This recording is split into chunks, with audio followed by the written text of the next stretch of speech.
The dinner table was still set, 2 plates untouched, her favorite wine opened. Breathing for hours, candle wax hardened mid-drip, like even gravity lost interest in our evening. She didn't notice any of it. She just walked in laughing her heels. Tapped across the hardwood like nothing was broken, like everything was still exactly the way she left it. Except it wasn't. There was no music playing, no folded laundry on the couch, no pair of scuffed sneakers near the door. The hallway smelled like citrus cleaner and silence. Her fingers brushed the wall out of habit. She looked at the empty hook, where my keys used to hang. Then her voice, "Babe." I was already miles away when she said it. She didn't know it yet, but she had walked into a house scrubbed clean of me, my slippers. My coffee mug, the crooked photo of us at the beach, the one she always meant to reframe, all gone, not stolen, removed. I didn't take much, just what belonged to me. Memories, too. I left no scent on the pillow, no strands of hair in the sink, no shirts in the closet. Even the chair I always sat in during her long rants about work was gone. Just the dent in the carpet where it once stood. She called again, louder this time, a little confused, not scared. Not yet. The silence felt louder than her voice. Then she started walking faster. Her shoes echoed against the absence I had built. Opened the closet. Nothing. Peeked into the drawer where I kept my phone charger, and backup glasses empty. Bathroom cabinet. Only her things. The house wasn't ransacked. It was dissected surgically. She didn't cry, not at first. Instead, she went to the kitchen and poured herself the wine I bought for us. She stared at the second glass, already full, untouched, and drank from hers anyway. She didn't ask where I went. She asked, "How long have you been planning this?" It's when I knew she understood this wasn't a tantrum. This wasn't drama. This was a decision, the same way she decided at some fancy rooftop restaurant with her boss to wear perfume she never wears around me, to smile a little too brightly, to laugh that flirty laugh I hadn't heard in months. She didn't cheat with her body, not yet, but she'd already given away the part of herself I used to hold. So I took mine back, not out of spite, but out of clarity. And that's how I disappeared from my own marriage. She didn't sleep that night. I know because I watched. No, not in a creepy way. I wasn't parked outside in the dark or hiding in the bushes. I had planted a small motion-sensitive camera inside a photo frame months ago, long before any of this happened, back when I still cared whether the dog walker was stealing our packages. I never thought I'd use it to watch the woman I married stumble around a suddenly hollow home, unsure if she'd gone mad or if someone had truly chosen to vanish from her life without a single word. Around 2:47 a.m., she sat on the floor in the middle of the living room, barefoot, staring at the spot where my chair used to be. She didn't cry. Jocelyn wasn't a crier. She looked angry, not heartbroken, not abandoned angry. Like someone who just realized the world might not revolve around her as much as she believed it did. Like she couldn't compute the fact that I left without slamming a door, without one final pitiful plea to be noticed. That was the thing with her. She expected noise. She thrived on tension, arguments, messy confrontations, tears soaked into throw pillows. But I gave her nothing, not a note, not even a clue, just a clean slate and an unspoken truth. She had already pushed me out long ago. I had simply followed her lead. The next morning, she did what she always did when something didn't go her way. She performed. Cleaned the house like she was preparing for a magazine shoot, lit candles, changed into a soft sweater, and wore her hair in that loose bun she always saved for reset days. She called her mom, said something about me being overly sensitive and probably needing a dramatic walkout like I was some kind of anxious dog. I muted the sound. I couldn't stomach hearing her rewrite the story in real time. She even texted me for messages, "Del Mari, this isn't funny. You're being ridiculous. You took your electric razor. Really? Call me right now." I didn't respond. Instead, I sent a package, one small box, no return address. Inside, a single Polaroid of the two of us from our trip to Maine, the one where I got stung by a jellyfish and she made fun of me for limping like an old man. On the back, I had written only 6 words in black ink. "You left me first. Remember that." I shipped it overnight, tracked it until it hit the doorstep, then I shut off the feed. I didn't need to see her open it. I already knew what her face would look like, that mix of guilt, confusion, and the creeping horror of consequences finally arriving uninvited. She thought she was the storm, that I would always stand still and take it like some fragile tree meant to bend in her weather. But I had become something else, not louder, not colder, just gone. And the silence left in my place was louder than anything she's ever screamed. The next time she left the house, it wasn't for work. It was around 10:15 in the morning, just after the package arrived. She didn't even change clothes. The sweater was still wrinkled at the elbows, and her keys were shaking in her hand.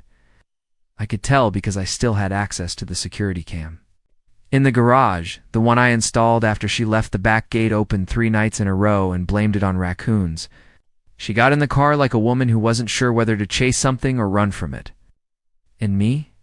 I was already gone, sure, but not gone enough.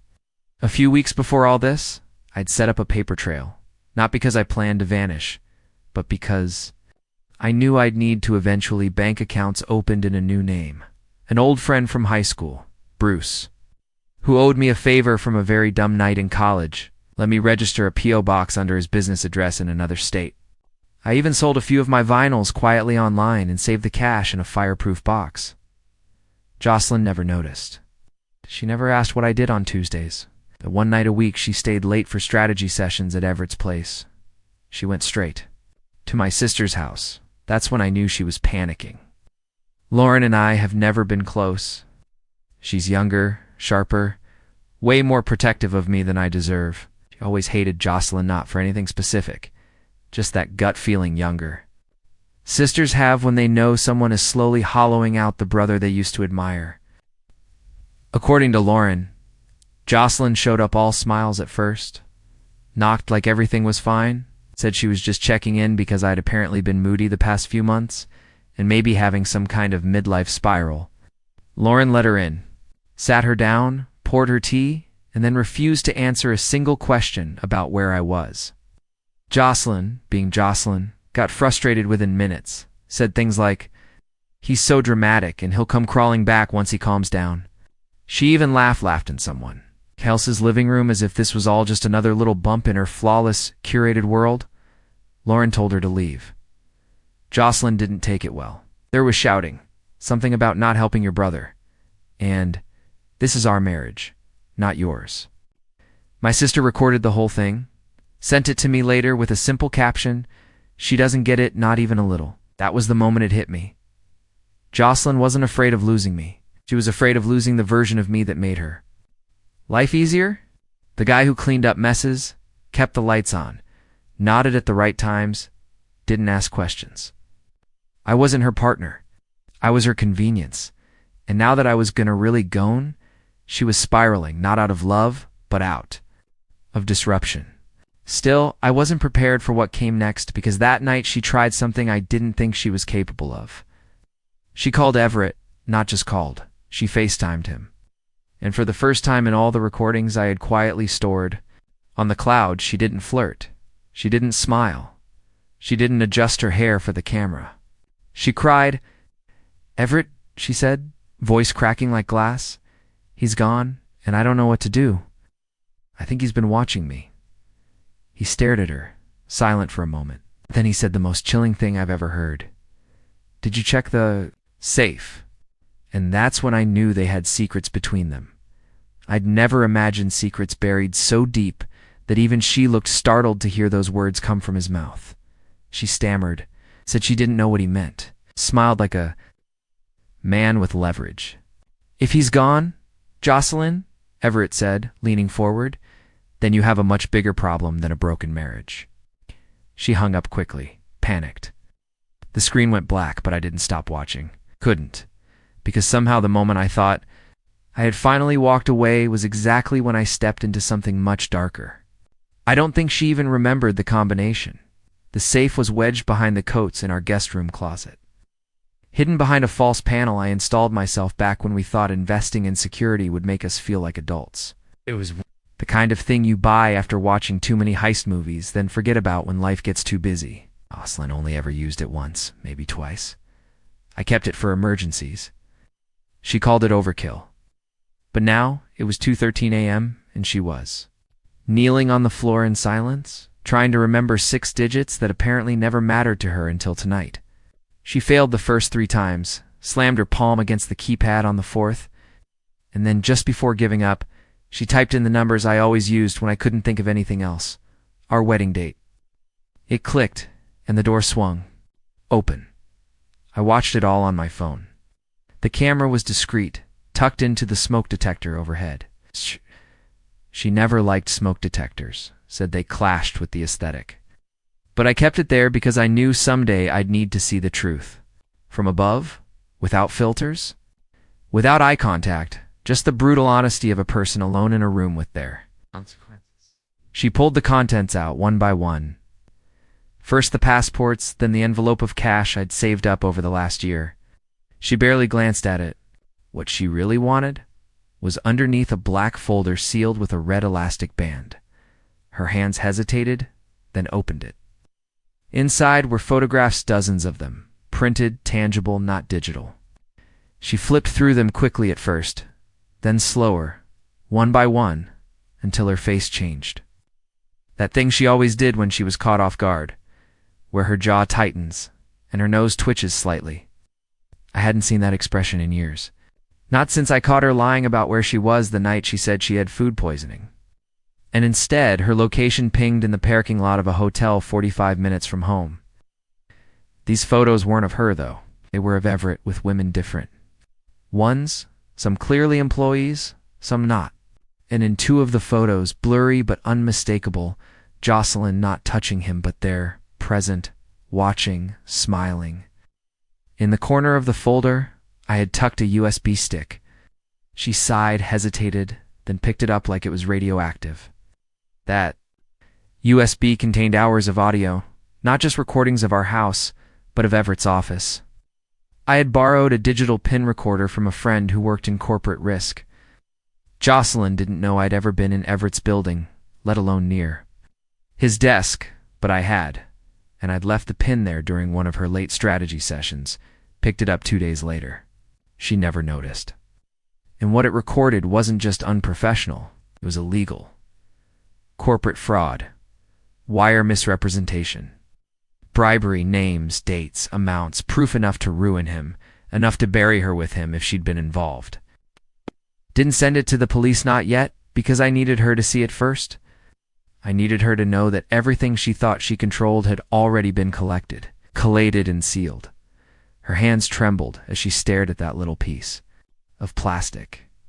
She put the folder down, closed the safe, locked it again even though it was useless now, and then she sat there on the floor in the dark, with no one left to lie to. I turned off the feed because I had seen enough. The story had shifted. I hadn't. Just walked away from her. I had walked straight into the center of something toxic. Something that had always been rotting underneath the surface of our perfect little life. And now, Jocelyn knew she wasn't the only one holding secrets. But the difference between hers and mine, I never needed to lie to win. She didn't go to work the next day. I know because I was watching the driveway and her phone logs, both of which stayed cold all morning, no calls to the office, no messages to Everett. Just one unexpected name appeared in her outgoing list. Renee. That stopped me cold. I hadn't heard that name in almost 5 years, and for good reason. Renee used to be Jocelyn's best friend.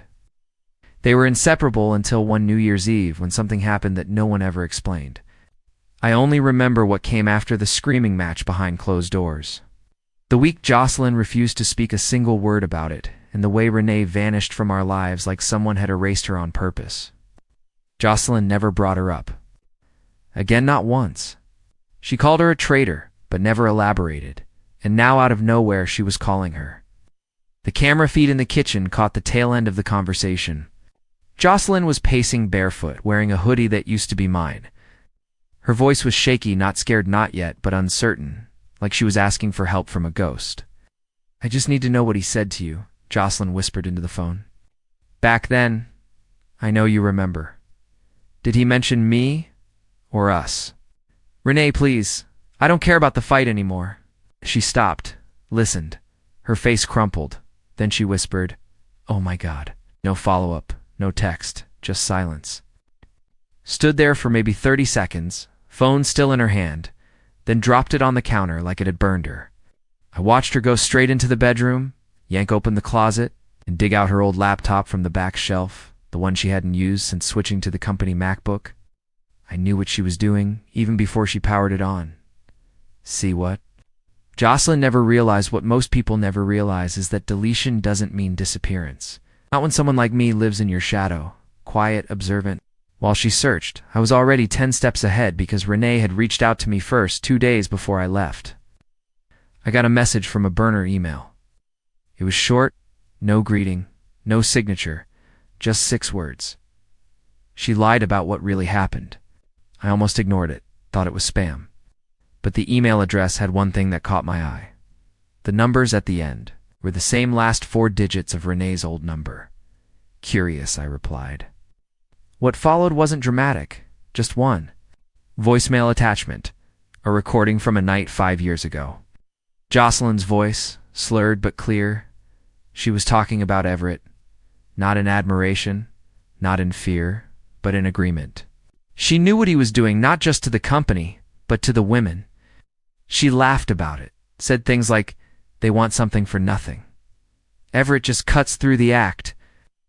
She joked about how naive the interns were, how easy it was to play innocent when the power dynamics turned ugly.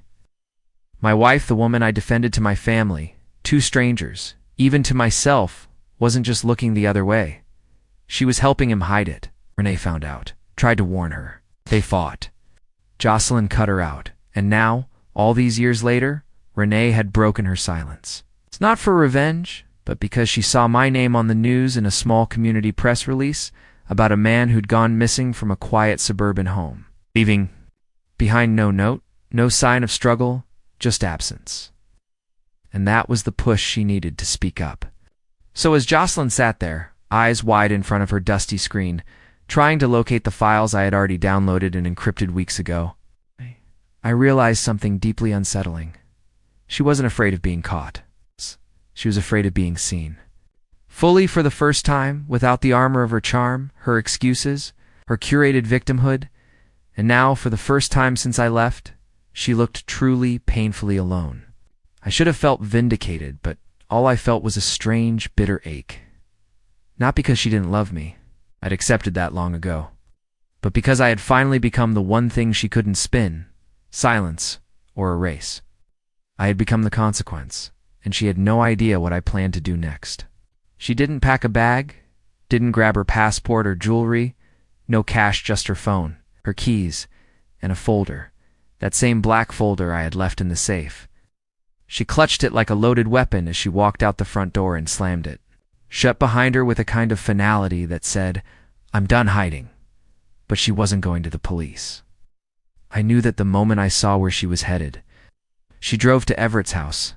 I recognized the neighborhood immediately, one of those artificially perfect suburbs, where the houses all look like polished simulations of real homes, where everything is granite and glass, but nothing feels like it was meant to be lived in. His driveway was spotless, his lawn razor cut, even his garbage bins were tucked away like shameful secrets. She parked at the curb and sat in the car for 5 whole minutes. No music, no calls, just breathing shallow and rapid. Ow. Then with a flick of her wrist, she grabbed the folder, got out, and walked straight to his door, like she owned the place. There was no camera inside Everett's house. I hadn't gotten that far. But the doorbell Kimmy installed, which I'd hacked long ago, gave me audio. What I heard didn't match what I expected. Everett, we need to talk, she said, calm but breathless. He didn't invite her in. There was a long pause. The wind picked up slightly, then his voice low and coiled. You shouldn't be here. I know what you did, she said to them, to me. Another pause, a scoff. To you? He laughed. Jocelyn, don't pretend this wasn't your idea. Half the time there, it was the admission. She didn't deny it. Instead, she said, Del Mari has it. All the audio, the photos. He knows. Everett's tone dropped. Where is he? He left. He vanished. I don't know how much more he's planning, but I think he's waiting for something for us to slip. You dragged me into this, Everett hissed. You dragged yourself. I'm cleaning it up. She shoved the folder into his chest. I heard the slap of it against fabric and turned to walk away, but he stopped her with one sentence. If he releases that audio, we both burn. She didn't look back. Just got in her car, slammed the door, and drove off, tires screeching like. She wanted the whole street to hear her fury. Back in my motel, I froze because this wasn't her trying to protect herself anymore. This was Jocelyn going nuclear, lighting everything on fire just to see who would jump first. She'd turned on Everett, exposed him, maybe even threatened him. But not for Justice Snow, not Jocelyn. She wanted to control the spiral. To her, this wasn't about guilt or morality. It was about survival, about narrative, about staying one move ahead. And that's when I realized I had underestimated her. Because that night, at 9:36 p.m., I got a call from a blocked number. I let it go to voicemail. The message that followed chilled me to my bones. Del Mari, I don't know where you are, but you need to listen to me. Everett isn't just going to sit back and let this happen. He's not afraid of me. He's afraid of you. And if he finds you first, you're not going to have time to regret this. Please, just talk to me. I'll tell you everything, I promise. Click. I played it twice. Not because I was afraid, because I wasn't sure which part disturbed me more. The sound of her voice, finally cracking with real fear, or the possibility that she wasn't lying this time. It was the first time since I disappeared that I felt something close to danger, not the emotional kind. The kind that starts with shadows moving where they shouldn't be, and ends with your name being whispered by someone who should never know it. And suddenly, I wasn't sure who was really hunting who anymore. I woke up to the sound of tires crunching gravel just outside my window. It was 3:41 a.m., the kind of hour when the world feels unnaturally still, not peaceful, but hollow, like something's watching, and whatever it is, doesn't blink. I had dozed off in the motel armchair, laptop still open beside me, half a cup of cold coffee on the nightstand. At first I thought it was just another guest pulling in late, but then I heard it. The engine idled, never turned off, and it didn't move for 10 solid minutes. I slipped out of bed without turning on the lights. Moved to the corner where the curtain was already cracked just wide enough to see through, without being seen.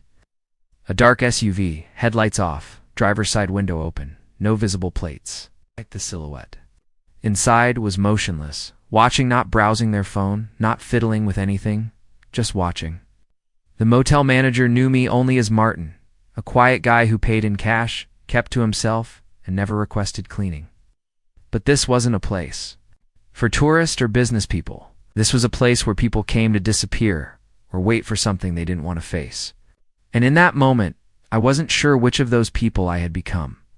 I powered down the laptop, grabbed the burner phone, and stepped into the bathroom to run the shower, not to bathe, but to make noise, just in case they were listening through. The walls. I had become paranoid, yes, but not without reason, especially after what Renee sent me earlier that day. A file I hadn't asked for when she said she had held on to just in case. It was a copy of an old voicemail from Jocelyn, dated a few months before she and Everett even started working together. Her voice was different, almost hopeful. She was asking Renee for advice about how to approach someone powerful without seeming desperate. She talked about wanting to finally take control of her life, to stop letting Del Mari be the reason she stays stuck. I sat down on the floor, playing it again and again, not because I didn't believe it, but because I did. It meant she'd been planning an exit long before I ever thought of one, except hers wasn't physical. It was emotional, psychological. She had been checking out piece by piece, like a tenant slowly moving furniture out of an apartment before the lease was up. That's what hurt the most. Not the lies, not even the betrayal, but the quiet strategy of it all. Like I was just a placeholder until she could position herself next to someone shinier, back outside. The SUV finally pulled away, but not quickly. The driver coasted down the parking lot with calculated slowness, as if to say, "We saw you, we'll be back." I packed immediately. I was done hiding in plain sight. I left the room as it was, didn't check out, didn't erase anything, just walked. Out with a backpack and the USB drive tucked in my sock. My next stop wasn't a destination. It was a person. Bruce, the same old college friend who helped set up the mail drop, lived in a dry, low-key town in Kansas. He owed me more than one favor. I knew his house was the kind of place that didn't show up on GPS without serious effort. I drove through the night, checking mirrors more than the road. Every SUV looked familiar. Every turn felt like a trap. But the worst part, I didn't feel angry anymore. I felt hollow, exhausted, like something had died and I was just dragging. Around the bones? It wasn't until I arrived, dust rising behind my tires on Bruce's long dirt driveway, that I realized what I had to do. The recordings, the photos, the folder, all of it.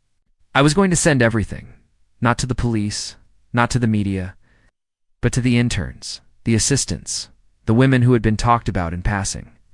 Like forgettable detours on Everett's climb up the ladder. The ones who were silenced by HR departments and NDA contracts and casual humiliation. They deserved to know what Jocelyn and Everett had built their little empire on. But before I could hit send, my phone lit up again, another voicemail, blocked number. This time it was only 3 words. They found Renee. No context, no explanation, just that. And suddenly, the danger wasn't theoretical anymore. It was real, right here. And whether I liked it or not, I had been pulled into something deeper than a broken marriage. This wasn't about love or revenge or even escape. It was about truth and the people willing to kill it. I didn't move for almost a full minute after hearing the voicemail. I just sat in Bruce's guest room, blinds shut, tight fingers frozen above the keyboard. Those 3 words, they found Renee, hung in the air, like smoke knot, a threat. Not a plea statement, cold, clean, final. But it didn't break me, because I realized something in that moment, something I hadn't allowed myself to fully feel. Until then, I wasn't afraid anymore. For weeks, I had lived like a ghost, drifting through motel rooms, watching her life like a stranger. I'd sunk into the shadows, documenting, recording, retreating. But now, I wasn't invisible. I wasn't passive. I had evidence, I had names, and most importantly, I had purpose. So I stood up and I finished the job. I uploaded everything, every file, every photo, every conversation. I created a secure archive with restricted access and sent it to 12 women whose names had been whispered into office corners, women discarded and quietly paid off. I sent it to one former employee who had moved across the country after amicably resigning, and another who had changed her name after filing a report that was inconclusive. Each message was simple. You were never crazy. We're never alone. Here's everything. And then I waited. The wave hit faster than I expected. By the end of the day, 4 of them had replied, not with thanks, but with fire, with questions, with plans. One of them already had a lawyer. Another worked in compliance at a different firm and had contacts in state oversight. They didn't want to ruin lives. They wanted truth. By that evening, someone leaked the audio anonymously. It landed on a small accountability blog, not major news, not flashy, but loud enough to spark interest.